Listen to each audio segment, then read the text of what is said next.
Fala pessoal, beleza? Sejam muito bem-vindos ao canal de resenhas dos Perdidos no Tempo. Hoje eu separei um livro aqui pra gente bater um papo, trocar uma ideia, e a gente vai comentar um pouquinho do Sob as Pirâmides. Eu tô aqui com a edição da editora Script, que tem aí aproximadamente umas 120 páginas, tá? E o Sob as Pirâmides, pra quem não sabe, é uma colaboração do Lovecraft com Harry Houdini, e essa edição específica da Script ainda tem desenhos do Marcel Bartolo, beleza? Então assim, é uma história que tem muitos detalhes interessantes pra gente comentar, mais dos bastidores do que da história em si, mas a gente vai chegar lá, né? Então só pra apresentar um pouquinho, é uma edição da Script nesse formato widescreen, né? Quem tá ligado no movimento, tá seguindo a gente há um tempinho, deve lembrar, eu já comentei outras edições da Script nesse mesmo formato, uma outra história do Lovecraft e uma história também do Rei Cool. Eu vou deixar aqui no card pra quem quiser conferir, né? E só mostrar um pouquinho, olha, um pouquinho já dos desenhos do Bartolo, que são bem legais, a gente vai mostrar mais alguma coisa ao longo da história, né? E essas edições todas da Script, elas vêm com essa caixinha, né? Que serve tipo como uma sobrecapa, né? Para você proteger a sua edição, e um marcador de página com uma ilustração aí temática da história, beleza? Então assim, dadas as informações iniciais, vamos mergulhar aqui no Sob as Pirâmides. Então vamos lá, pessoal, para a gente contextualizar aqui um pouquinho, né, do clima aqui dos bastidores de Sob as Pirâmides, antes da gente adentrar na história mesmo, eu acho que é interessante mencionar algumas coisas sobre o Harry Houdini. Se você não está ligando o nome à pessoa, o Harry Houdini é aquele famoso escapista, né, o mestre escapista que fazia aquelas apresentações toda amarrada ali com correntes, cordas e tal, jogava ele num tanque de água, ele tinha que se desamarrar e sair, essas coisas todas, né? E ele era muito famoso, né? Inclusive, porque assim, ele começou a atuar, salvo engano, ali no final do século XVIII, no XIX, perdão, início do século XX, ali 1890 alguma coisa, 1900 alguma coisa, e ele era já bastante famoso na época que o Sob as Pirâmides saiu. Por quê? Ele talvez tenha sido um dos primeiros artistas, né, a tentar fazer construir uma carreira multimídia, vamos dizer assim, né? Porque depois de um tempo, a fama dele, claro, já não estava mais no auge, mas ele precisava se manter ali de alguma forma. Então ele começou a fornecer relatos, né, supostamente verídicos, né, das aventuras que ele viveu e tudo mais durante a carreira, para serem publicados nas revistas Pulp, que eram muito famosas na época, tá? Só para situar vocês, o Sob as Pirâmides foi publicado pela primeira vez em 1924, tá? Então é mais ou menos nesse período, e o Houdini já era famoso, já estava ali atuando, pelo menos desde 1900, né, início ali dos 1900, 1901, alguma coisa assim, mas salvo engano ele até começou antes. Então assim, nesse período ele já estava fazendo essa transição, então ele fornecia essas histórias, né, para serem publicadas. Em tese, né, ele mesmo escrevia as histórias. Só que, na verdade, o que acontecia? Os editores das revistas contratavam outros autores para escrever as histórias, né, baseado num relato ali do Lovecraft. É o que hoje a gente conhece como ghostwriters, né, ou autores fantasmas, alguma coisa assim. Eles escreviam a história, mas o crédito era dado ao Houdini, como se o próprio Houdini tivesse escrito a história, né? Então era mais ou menos assim que funcionava, e foi assim que surgiu o Sob as Pirâmides, tá? Porque nesse caso específico, o ghostwriter escolhido, né, para relatar essa suposta aventura do Houdini no Egito foi o Lovecraft, que na época ainda não era conhecido como autor, tá? Então a gente tem aí um grande ícone pop, vamos chamar assim, né, da época, que era o Harry Houdini, e o Lovecraft, que estava ali começando a carreira dele e tal, que ainda não tinha conseguido nenhum reconhecimento como escritor, né? Então é nesse caldo, é nesse cenário que surgiu o Sob as Pirâmides, que na verdade, uma outra curiosidade, foi publicado originalmente com o título de Aprisionado com os Faraós, ou Nas Tumbas dos Faraós. Eu acho que tiveram essas duas publicações, tá? E não foi com esse título que seria, né, o título original do Sob as Pirâmides.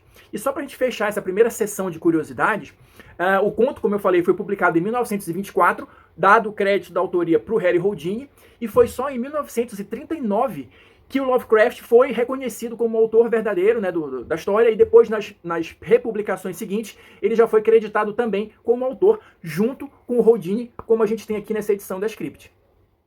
Então, para a gente entrar propriamente aqui na edição, deixa eu começar a mostrar aqui algumas páginas para vocês. Tá? A edição já começa logo, né, com a ilustração da capa e o conto direto. Tá? Isso aqui é só uma curiosidade. Diferente das outras edições, pelo menos as que eu já li até agora, normalmente elas começavam com um texto de apoio ali, contextualizando, né, colocando algumas informações extras sobre a situação aqui do conto, né, sobre os bastidores e tudo mais.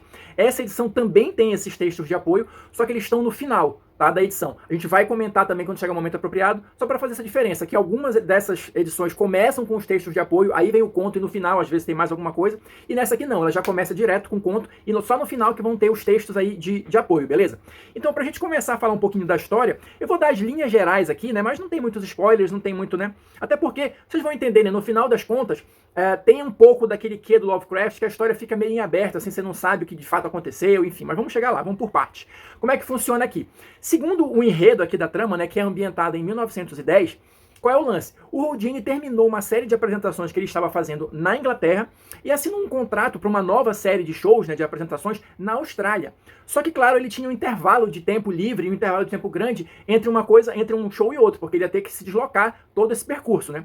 E aí ele decide, nesse meio tempo, fazer uma escala ali no Egito, que ele sempre teve vontade de conhecer e tal, então ele ia sair da Inglaterra, ia para o Egito, e do Egito seguir viagem para a Austrália. Então, esse é o início da trama, mais ou menos, né? Que a gente vai começar a acompanhar justamente quando ele chega lá no Egito.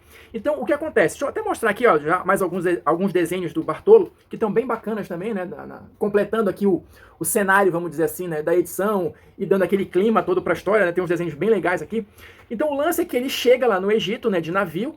E aí ele vai visitar o Vale do Nilo, né? Ele contrata um guia, né, para acompanhá-lo, né, fazer esse tour com ele, né, um guia chamado Abdul Reis, né, lá no Cairo e tudo mais. Então ele vai, visita aqui, como eu mostrei, né, os mercados e tudo mais, as mesquitas, a própria pirâmide, né, de Gizé, a esfinge. Olha só, tem mais um desenho aqui bacana, ó, no fim de tarde ali, né, com as mesquitas. Não sei se dá para ver aqui ao fundo já as pirâmides e tal. Então ele faz esse meio que esse passeio turístico, né, vamos dizer assim, durante o dia e tudo mais.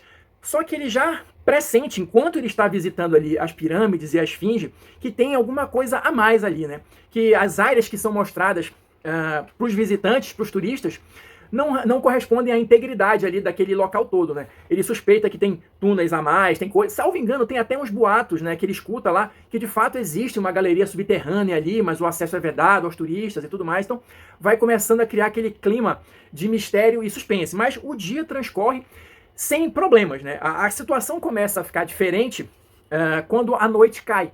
Por quê? Ele continua, né, sob a tutela do guia dele lá, o Abdul Reis, só que aí eles voltam, né, para a área do mercado, para o chamado quarteirão árabe, e aí à noite as coisas são diferentes lá, né? O clima é diferente, tal, as pessoas que circulam ali são diferentes. Vai tendo aqui toda uma descrição para demonstrar essa mudança no ambiente, né? Vamos chamar assim. E o lance é que ele vai conhecer, em tese, aqui o verdadeiro Cairo. Depois a gente vai comentar um pouco sobre isso, né? Mas em tese ele vai, com o guia ali, conhecer o verdadeiro Cairo, como é que de fato é a vida das pessoas lá. E aí eles vão para um bar e tudo mais, e o guia acaba se metendo numa confusão lá, e partindo para as vias de fato, com o desafeto dele lá, e o Houdini tem que ir apartar os dois, aquele negócio todo.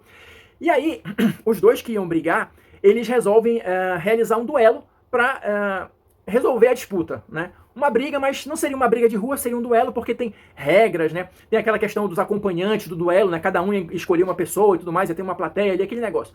E aí começam as coisas a ficarem mais exóticas, eu vou usar essa palavra, né, exóticas, porque a gente vai comentar sobre isso num dos textos de apoio que tem aqui no final, né, mas é aquele lado misterioso, exótico do Egito e tudo mais. Então, o duelo vai ser realizado naquela madrugada, no topo de uma das pirâmides e tudo mais, então a galera vai, se desloca pra lá. E aí o lance que ele fala é o seguinte: o topo da pirâmide, na verdade, ele não vai terminar ali num triângulo, numa cunha ou alguma coisa assim, porque o topo é desgastado. Então, na verdade, segundo a descrição aqui do livro, né, o topo da pirâmide ele forma, na verdade, uma plataforma ali de aproximadamente uns 12 metros quadrados que vai servir de ringue. Então, os dois vão brigar ali em cima, né, à luz da lua, sobre, né, em cima da pirâmide e tudo mais, e a galera vendo em volta. Então, esse é o clima que vai se criando aqui na história, né? Então, ocorre esse duelo. Depois a situação é resolvida, né? A disputa é encerrada ali e tal, e todo mundo começa a fazer as pazes e beber e tal, e confraternizar, porque a situação foi resolvida e tudo mais. E aí é que vem o tal do plot twist da história, né? Porque assim, o conto ele é claramente dividido nessas duas partes. A gente tem essa primeira aqui que vai basicamente até o duelo, e aí a gente tem a segunda parte que aí vai entrar o lance, né, do mistério, do suspense e o estilo do Lovecraft. Por quê? Depois que a disputa é acertada e a galera já tá bebendo ali, confraternizando, o pessoal se volta contra o Houdini. Porque tinha aqui ao longo da história aquele lance, né, do pessoal duvidar das habilidades dele como escapista e tudo mais, pererê parará.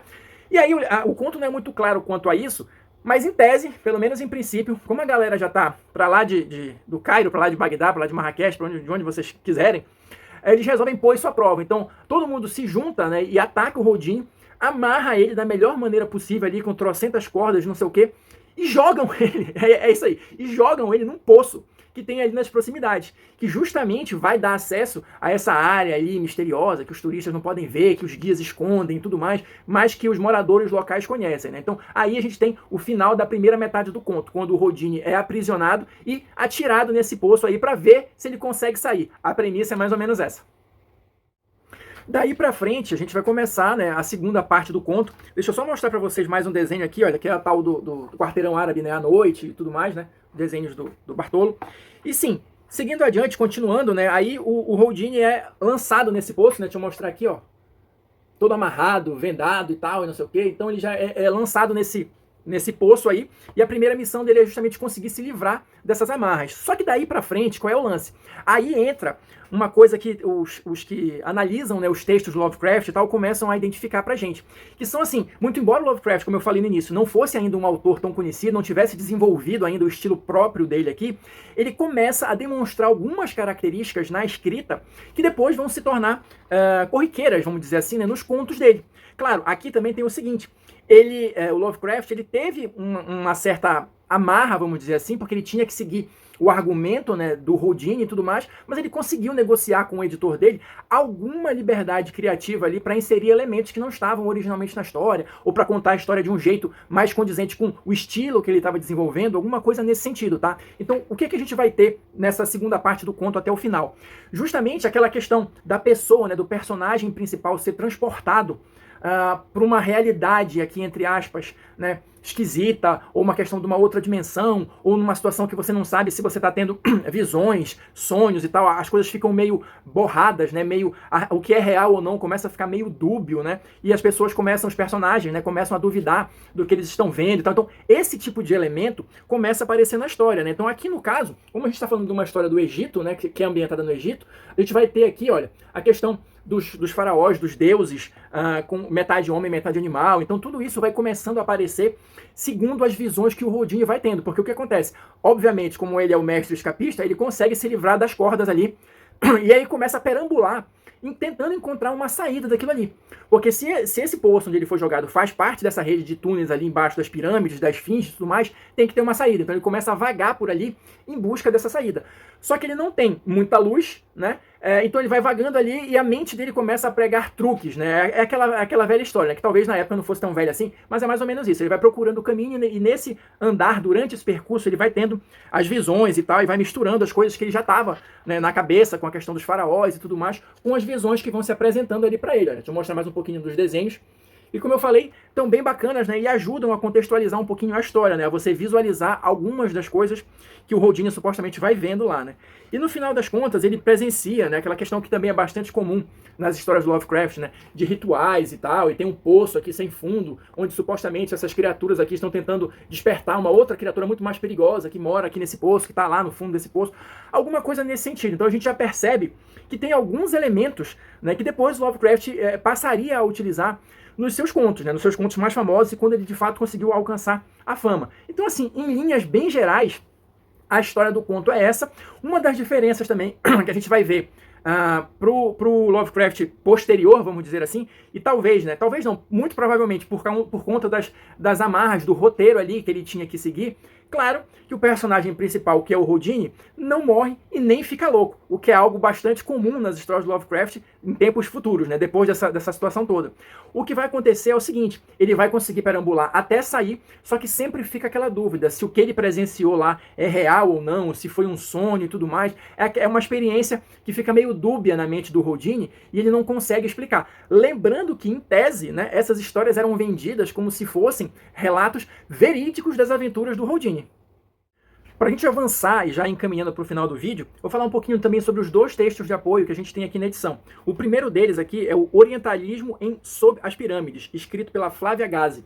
É um texto bem bacana, tá? Que vai justamente comentar a questão do orientalismo, né? Dessa visão que a gente tem aqui no Ocidente, de uma maneira geral, daquele Egito exótico, místico, sobrenatural, né? Enfim, que no final das contas é a perspectiva do outro, né? Do ocidental, sem considerar a cultura local sobre os costumes daquele povo e como aquele próprio povo se vê. Então é justamente isso, é aquela visão estereotipada que a gente está acostumado a ver em filmes e tudo mais, apresentando sempre o desconhecido, né, como algo ruim, algo sobrenatural, ou algo atrasado, alguma coisa nesse sentido, né, sem levar em consideração as peculiaridades da cultura local. Então ela faz uma discussão bem bacana aqui, vai dando exemplos e tudo mais, é um texto bem interessante mesmo.